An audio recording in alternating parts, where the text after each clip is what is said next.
તો વાત કરીએ સુરતની તો સુરતના ઓલપાડમાં શેરડીમાં સફેદ માખીનો ઉપદ્રવ કે જ્યાં સફેદ માખી શેરડીને ચૂસી જ્યાં શેરડીને સૂકવી નાખે છે ત્યારે સફેદ માખી શેરડીને ચૂસી અને શેરડીને સૂકવી નાખે છે જ્યાં શેરડીની વૃદ્ધિ અટકી જાય છે ત્યારે શેરડીની વૃદ્ધિ અટકી પડતા ખેડૂતોને ભારે નુકસાન જાય છે જ્યાં શેરડીનું વાવેતર કરનાર ખેડૂતોમાં ચિંતાનો માહોલ છવાયો છે ત્યારે સફેદ માખીનો ઉપદ્રવ રોકવા દવાનો છંટકાવ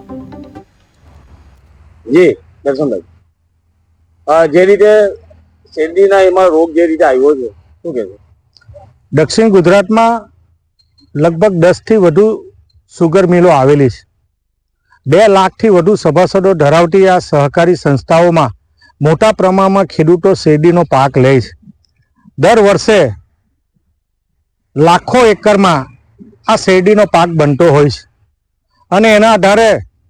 તમામ ખેડૂતોનું જીવન ધોરણ યોગ્ય રીતે અને પોતાના જીવનની સાથે સાથે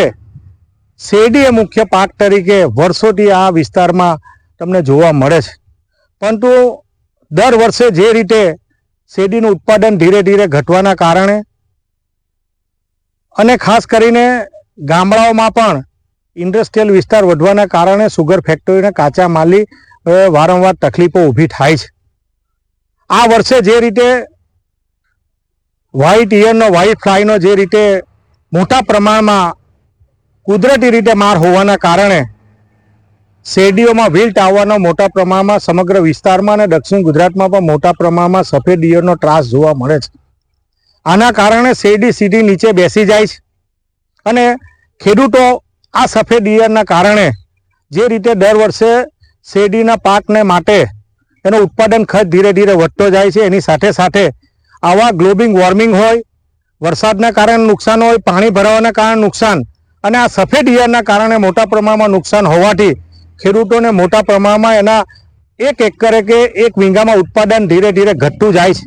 આના કારણે ખેડૂતો દેવામાં ડૂબી જાય છે અને એની સીધી અસર દક્ષિણ ગુજરાતની સુગર ફેક્ટરીને જે પુરવઠો મળવો જોઈએ એ પુરવઠોમાં દર વર્ષે એનો ઘટાડો થતો જાય છે. આ ચિંતાનો વિષય છે. જો આવનારા દિવસોમાં સરકાર અને સહકારી સંસ્થાને સુગર ફેક્ટરી સાથે સંકળાયેલા પ્રમુખો કે